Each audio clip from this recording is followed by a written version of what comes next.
Hello friends, welcome to my channel Levan learn English with Navil का। यहाँ हम आपको इंग्लिश सिखाते हैं और वो भी बहुत इजी मेथड से। आज का हमारा टॉपिक बहुत इंटरेस्टिंग है। आज का हमारा टॉपिक है इडियम।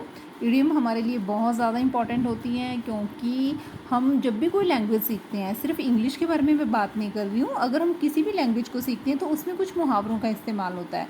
देखिए, जो इस तरह के वर्ड्स होते हैं ना, इनका मीनिंग देखने में कुछ और लग रहा होता है और एक्चुअल में इनका मीनिंग कुछ और ही होता है। तो आप इनको सिर्फ सिंपल ट्रांसलेट करके उनका मीनिंग नहीं सर्च कर सकते, उनका मीनिंग आप नहीं पा सकते। इसके लिए आपको इनकी एक डीप स्टडी की ज़रूरत है और इडियम हमारा बहुत टॉपिक है, बहुत लंबा टॉपिक है। इस टॉपिक के ऊपर आपको बहुत सारी वीडियोस मिलती रहेंगी। तो बिना टाइम वेस्ट किए स्टार्ट करते हैं हमारा आज का first sentence. To add fuel to fire. देखिए, इसके नाम से ही पता चल रहा है कि आप आग के अंदर घी डालने का काम कर रहे हैं, जबकि घी की इंग्लिश फ्यूल बिल्कुल नहीं होती है। अभी जैसे मैंने आपको बताया कि वर्ड कुछ और होता है, लेकिन उसको जब आप अपनी ही भाषा में ट्रांसलेट करते हैं तो उसका मीनिंग कुछ और होता है। और फ्यूल का मतलब होता है ईंधन, लेकिन हमारी हिंदी में एक कहावत है आग में घी डालना। तो यहाँ पे हम ईंधन नहीं बोलेंगे, ये घी डालने वाला ही काम है यहाँ पे। और इसका मतलब क्या होता है? To say something that makes people more angry, यानी कि कोई इंसान पहले से ही गुस्से में है और आप आगे उनको कुछ और गुस्सा दिला रहे हैं। मैं आपको इसका एक ना छोटा सा फ़नी सा एक एग्जांपल देती हूँ। मान लीजिए कि आपका कोई ब्रदर है और वो पापा की बाइक बिना पूछे कहीं ले गया है, कुछ स्क्रैचेस वगैरह आ गए हैं, पापा डांट लगा रहे हैं भाई को, और ऊपर से अब आपने क्या किया, सिस्टर ने या ब्रदर ने, छोटे ब्रदर ने या छोटी सिस्टर ने क्या किया, रिजल्ट बता रहे हो, पापा आज भैया का रिजल्ट भी आया और मार्क्स बड़े गंदे आए हैं। तो पापा तो पहले से ही गुस्सा है और आपने और उनको गुस्सा दिला दिया, तो अब भैया की तो पिटाई पक्की है। वैसे मैं जानती हूँ मेरे व्यूअर्स ऐसे नहीं हैं, वो बहुत अच्छे हैं, वो ये काम बिल्कुल नहीं करते हैं। तो इसको सेंटेंस में हम देखते हैं कैसे बनेगा। The sister added fuel to fire by telling the result to father. पापा को रिजल्ट बता दिया और इस तरह से आग में घी डाल दिया। अ बुल इन चाइना शॉप। देखिए, एक चाइना शॉप है और उसमें एक बुल है। अब इसका मतलब तो ऐसा ही बन रहा है, लेकिन नहीं, इसका मतलब ऐसा बिल्कुल भी नहीं है। ये जो वर्ड्स हैं, ग्रुप ऑफ वर्ड्स, ये जो इडियम है, हम यूज़ करते हैं एक ऐसे इंसान के लिए जिसको भी ट्रेनिंग की ज़रूरत है, यानी कि वो इंसान एक्सपर्ट नहीं है अपने उस काम में, क्लमजी टाइप का पर्सन है। This salesman in our office is bull in the china shop. ये जो सेल पर्सन है, देखिए, इसकी वजह से हमारी सेल्स इंक्रीज़ होनी चाहिए थी, लेकिन ये तो उल्टा और ज़्यादा डिक्रीज़ करवा रहा है हमारी सेल को। तो इट मीन्स कि अभी उसको ट्रेनिंग की ज़रूरत है, वो तो और प्रॉब्लम क्रिएट कर रहा है। तो उस इंसान के लिए हम यूज़ कर सकते हैं that this person is a bull in a china shop. Next, to build castle in air.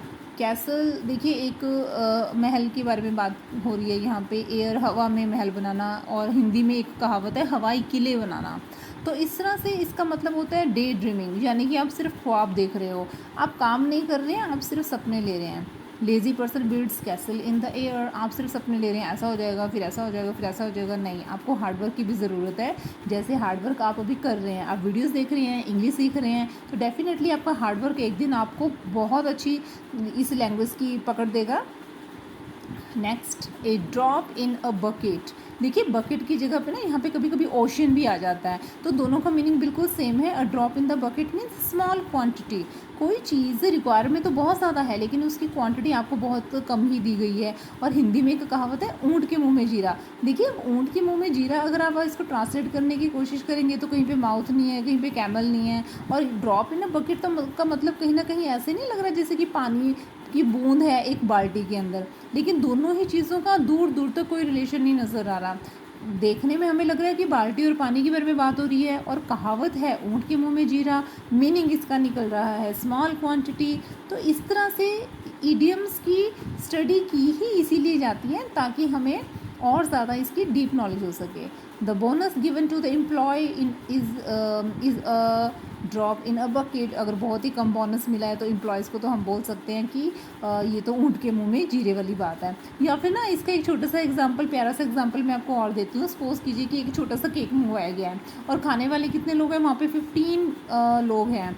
तो डेफिनेटली आप बोलोगे ना, the cake is not sufficient for the people, it is just like a drop in the bucket. कि जो cake है वो बिल्कुल ही थोड़ा थोड़ा सबके पास आया है। Next, bread buttered on both side. Bread buttered on both side, it means कि आपकी जो ब्रेड है उसको दोनों साइडों में मक्खन लगा हुआ है। तो क्या वाकई में हम ब्रेड और बटर के बारे में बात कर रहे हैं? नो, हम यहाँ पे बात कर रहे हैं कि आपको फ़ायदा मिल रहा है। और हिंदी में एक कहावत है, दोनों हाथों में लड्डू। जी हाँ, अब यहाँ पे हैंड्स के बारे में बात नहीं हो रही, लड्डू यानी कि किसी स्वीट डिश के बारे में नहीं लिखा हुआ, लेकिन मतलब इसका वही है, फॉर्चुनेट सर्कमस्टेंसेस, यानी कि कुछ अच्छा हो रहा है आपके साथ, कुछ अच्छे दिन आ रहे हैं आपके मतलब कि कुछ प्रॉफिट वाली बात हो रही है आपके साथ। Film stars enjoy bread buttered on both side. देखिए ये एग्जांपल मैंने यहाँ पे इस तरह से कुछ मैं एक्सप्लेन करना चाह रही हूँ, जैसे फिल्म स्टार्स होते हैं, वो शूटिंग के लिए कहीं अब्रॉड गए हैं, अब उसका जो खर्चा है वो सारा उनकी प्रोडक्शन उठा रही है, और साथ में फ़िल्म के बदले में भी उनको पैसे मिल रहे हैं, और वो साथ में दूसरे देशों को विज़िट भी कर रहे हैं, तो उनका तो दोनों हाथों में लड्डू हो गए ना। इसी तरह से जो फिल्म स्टार्स के बारे में बात की गई है, कोई फेस्टिवल आता है, जैसे हम कहीं घूमने भी गए, जैसे राखी का फेस्टिवल है, और जो गर्ल्स होती हैं उनको गिफ्ट्स मिलते हैं, और मतलब कि कुछ कैश मनी भी मिलती है, तो हम कह सकते हैं that Rakhi festival is like bread buttered on both side for girls. So ये हमने आज इडियम्स की हैं। अब बाकी की इडियम्स हम अपने नेक्स्ट वीडियो लेक्चर के अंदर करेंगे। इडियम्स की नॉलेज क्यों ज़्यादा ज़रूरी होती है ये मैं आपको ऑलरेडी बता चुकी हूँ, क्योंकि ये वर्ड्स दिखने में कुछ और होते हैं और इनका मीनिंग कुछ और ही होता है। तो आई होप कि आपको ये वीडियो पसंद आई हो। अगर आपको इस वीडियो में कुछ भी नया सीखने को मिला हो तो आप इस वीडियो को लाइक कीजिए, सब्सक्राइब कीजिए। बाय।